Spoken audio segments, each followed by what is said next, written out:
మీరు ఒరిజినల్‌గా చిరంజీవి గారే మీరు లేట్‌గా వచ్చారా? ముందు వచ్చారా? లేట్ ఇక్కడ ఒక సాంప్రదాయం నడుస్తుంది, సభా సాంప్రదాయం. అయ్యో! Welcome Miss Jola. I want to interrogate you. ఓహ్!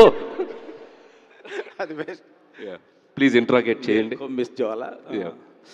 అంటే యాక్చువల్లీ చిరంజీవి గారే ది బెస్ట్ డాన్సరు. ఆయన బెస్ట్ మూమెంట్స్ కూడా మీరు చాలా చూసుంటారు.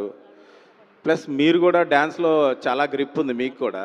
సో, ఈ సినిమాలో స్టెప్స్ వేసేటప్పుడు చిరంజీవి గారికి మీరు ఆయన ఇప్పటి వరకు వేయని స్టెప్స్ కానీ ఏదైనా కొత్తగా కానీ ఏమన్నా మీ స్టైల్లో మీకు డాన్స్‌లో గ్రిప్ ఉంది కాబట్టి ఇంకా ఇంట్రెస్టింగ్‌గా ఏమన్నా ప్లాన్ చేశారా? అంటే నాకు డాన్స్ అంటే ఇష్టం. బట్ నేను స్టెప్పులు క్రియేట్ చేసేంత కొరియోగ్రఫీ నాలో లేదు. బట్ మాస్టర్స్ ఏదైనా చెప్తే ఏమైనా చిన్న చిన్న ఇన్పుట్స్ ఇవ్వటం తప్ప. బట్ లక్కీగా ఈ సినిమాలో 4 సాంగ్స్ ఉన్నాయి. 4లో 2 విజయ్ పోలంకి చేశాడు అండ్ అప్కమింగ్ డాన్స్ మాస్టర్ ఆయన పుష్ప సాంగ్ చేశారు అండ్ ఇది. అండ్ భాను మాస్టర్ శశిరేఖ చేశారు. అండ్ చిరంజీవి గారికి బిగ్గెస్ట్ ఫ్యాన్ ఆటా సందీప్. తనకి చిరంజీవి గారే పిలిచి ఆఫర్ ఇచ్చారు. చాలా అప్కమింగ్ గాయ, తను కూడా చిన్న చిన్న కొత్త చిన్న చిన్న పాటలు చేశారు. మొన్న రీటెస్ట్గా ఛాంపియన్ సాంగ్ కూడా చేశాడు ఆ అబ్బాయి. సో నేను ఫస్ట్ కొత్త అబ్బాయి కదా, చిరంజీవి గారిని ఎలా హ్యాండిల్ చేస్తాడని ఒక చిన్న దీనిలోనే. బట్ ఇందాక ఆయన చెప్పింది ఒక సాంగ్ అదిరిపోద్దని చెప్పారు కదా, అది ఆ అబ్బాయి కంపోజ్ చేసింది. లక్కీగా అందరు డ్యాన్స్ మాస్టర్స్ అద్భుతంగా, ఎందుకంటే డ్యాన్స్ అంటే కొరియోగ్రాఫర్స్ అందరూ తెలుసో తెలియకో ఆయనకి ఎక్కడో చోట ఆయన అభిమానులు అయ్యే ఉంటారు. సో వాళ్ళు తెలియని ఒక ఫ్యానిజం బయటకు వస్తుంది. సాంగ్ మనం అనుకున్న దానికంటే అద్భుతంగా కంపోజ్ చేస్తారు. సో అందుట్లో మీలో కూడా వచ్చింది, మీరు కూడా మేకింగ్‌లో కనపడ్డారు డాన్స్ వేస్తూ. చెప్పండి, అన్నీ చెప్పేయండి. వేశారుగా. ఇందాకేదో చెప్పాను కదా, వాళ్ళ మధ్య కనపడతాను. అది డాన్సా మాటలా డైలాగులు అనేది ఒక్కటి ట్రిక్కీ క్వశ్చన్ అనుకోండి. మీరు రవి గారితో సినిమా చేశారు, రవితేజ గారితో. ఆయన దగ్గర నుంచి అవుట్ ఆఫ్ బెస్ట్ తీసుకున్నారు. ప్లస్ బాలయ్య బాబుతో కూడా చేశారు, అవుట్ ఆఫ్ బెస్ట్ తీసుకున్నారు. వెంకటేష్తో చేశారు, అవుట్ ఆఫ్ బెస్ట్ తీసుకున్నారు.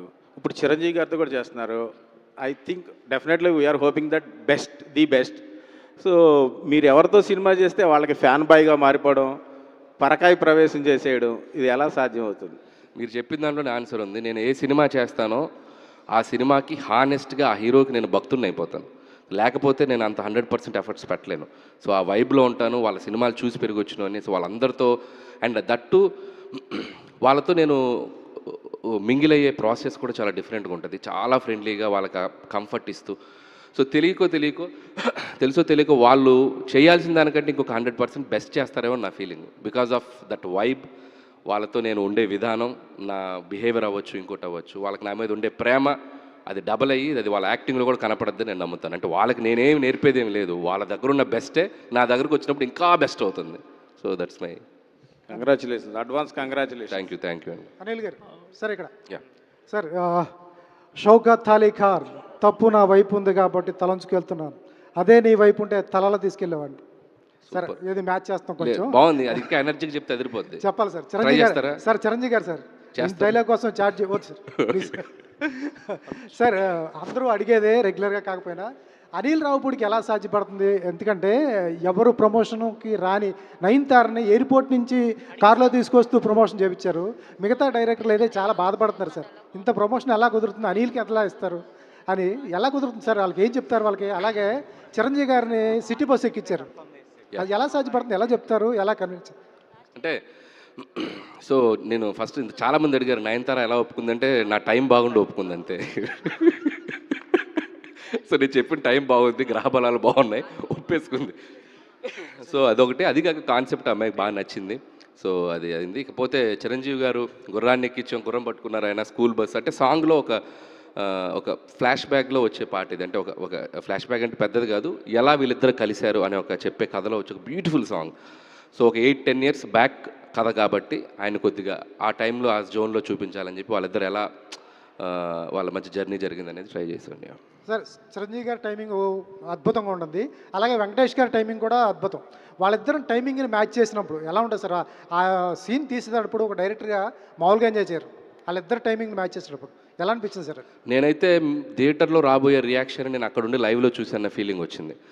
నేను క్లాప్స్ కొట్టేసి చప్పట్లు కొట్టేసి వీలైతే ఇద్దరిని హక్ చేసేసుకొని భుజాలు కొరికేసి గిల్లేసి గిచ్చేసి నా లవ్ చాలా చాలా క్రూయల్గా ఉంటుంది.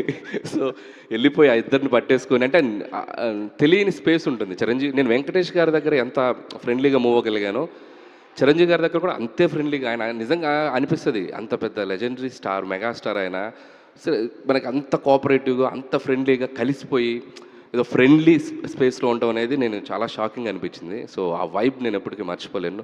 అండ్ షూటింగ్ స్పాట్లో వాళ్ళిద్దరితో కలిసి మేము ఒక 10 days పనిచేసాం చిరంజీవి గారు వెంకటేష్ గారితో. నా కెరియర్లో నా లైఫ్ టైంలో ఆ 10 days every moment every second నేను ఎప్పటికీ మర్చిపోలేను. సార్ చిరంజీవి గారు నచ్చితే ఒక లుక్ ఉంటుంది, సీను నచ్చకపోతే ఇంకో లుక్ ఉంటుంది. ఎప్పుడన్నా రెండు చూసారా? అస్సలు ఈ సినిమాకి ఆయన every minute every second enjoy చేశారు. నిన్న వెళ్తూ కూడా షూటింగ్ స్పాట్లో లాస్ట్ వర్కింగ్ డే ఆయన మనసులో మాటలు మా అందరి ముందు యూనిట్ ముందు చెప్పారు. అది నేను రికార్డ్ చేసి పెట్టుకున్నాను కెమెరాలో, మన సినిమా కెమెరాలోని. ఎంత బాగా ఆయన ఈ జర్నీని ఎంజాయ్ చేశారనేది చాలా చాలా హార్ట్ టచింగ్ అనిపించింది మా టీం అందరికీ. అండ్ ఈ ఎంజాయ్డ్ ఏ లాట్, అది మాత్రం చెప్పగలను. సార్ మాతో జర్నలిస్టులందరితో చిరంజీవి గారి డైలాగులు చెప్పించారు. చిరంజీవి గారి డైలాగ్ మీ నోట్లోంచి ఒకటే